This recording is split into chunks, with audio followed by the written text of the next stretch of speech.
கர்த்தருக்கு பிரியமானவர்களே, இன்றைக்கும் உலகமெங்கும் ஆண்டவருடைய உயிர்த்தெழுதலின் நாளை கொண்டாடி கொண்டிருக்கிறோம்.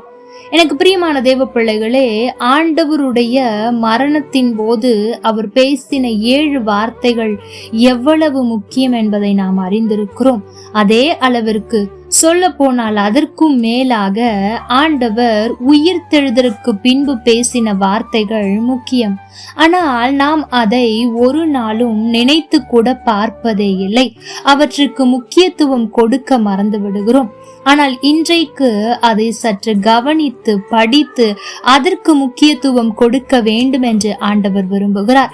அந்த வார்த்தைகள் என்னென்ன என்பதைத்தான் இன்றைக்கு உங்களோடு கூட நான் பகிர்ந்து கொள்ள விரும்புகிறேன். முதலாவது யோவான் 20:13 ஆண்டவர் சொல்லுகிறார், ஏன் அழுகிறாய் என்று. எனக்கு பிரியமான தேவ பிள்ளைகளே, இன்றைக்கு நீங்களும் ஏதோ ஒரு காரியத்தினால் அழுது கொண்டிருக்கிறீர்களோ, உங்களை பார்த்து ஏன் அழுகிறாய் என்று கேட்பதோடு நின்று விடாமல் உங்களுடைய கண்ணீரை களிப்பாய் மாற்ற அவர் உயிர்த்தெழுதலின் வல்லமை போதுமானதாயிருக்கிறது. இரண்டாவது மத்தேயு 28:9 சொல்லுகிறார், வாழ்க என்று. எனக்கு பிரியமான தேவ பிள்ளைகளே, நீங்களும் நானும் ஆராதிக்கிற தேவன் நம்மை வாழ வைக்கிற தேவன். அவர் உங்களை வாழ வைப்பார். மூன்றாவது மத்தேயு 28:10 சொல்லுகிறது, பயப்படாதிருங்கள். நான்காவது யோவான் 20:19 சொல்லுகிறது, சமாதானம் உங்களுக்கு உண்டாகட்டும் என்று.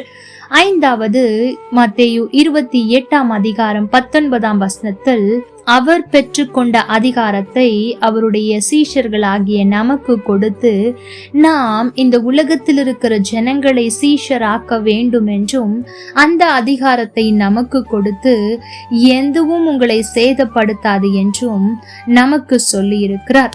ஆறாவதாக யோவான் 20:27 அவ்விசுவாசமாயிராமல் விசுவாசம் உள்ளவர்களாயிருங்கள் என்று விசுவாசத்தை முக்கியத்துவப்படுத்தி பேசுகிறார்.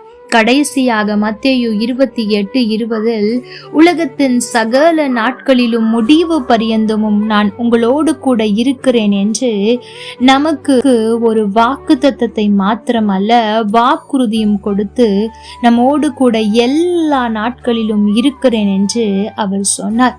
எனக்கு பிரியமான தேவ பிள்ளைகளே, ஆண்டவருடைய மரணத்தின் போது பேசின 7 வார்த்தைகளை நாம் மறப்பதே இல்லை. அதற்கு அவ்வளவு முக்கியத்துவம் கொடுக்கிறோம். அது முக்கியத்துவம் கொடுக்கப்பட வேண்டியதுதான். ஆனால் உயிர்த்தெழுதலின் வல்லமையோடு பேசின இந்த வார்த்தைகளுக்கும் நாம் முக்கியத்துவம் கொடுக்க வேண்டும். ஆகவே இந்த 7 வார்த்தைகளை மனதில் கொள்ளுங்கள். அழ வேண்டிய அவசியம் இல்லை. நாம் வாழ்ந்திருக்க அவர் சிலுவையை சுமந்தார்.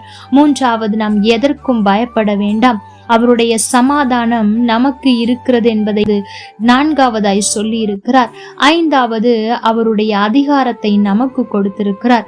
6வது, அவ்விசுவாசத்தை அல்ல விசுவாசத்தை எதிர்பார்க்கிறார். 7வது, இவை எல்லாவற்றையும் செய்வதற்கான பலனை கொடுக்க நம்மோடு கூட எல்லா நாட்களிலும் இருக்கிறார். கர்த்தர் தாமே உங்களோடு கூட இருந்து உங்களை ஆசீர்வதிப்பாராக. ஆமென். லைக் பண்ணுங்க, ஷேர் பண்ணுங்க, கமெண்ட் பண்ணுங்க.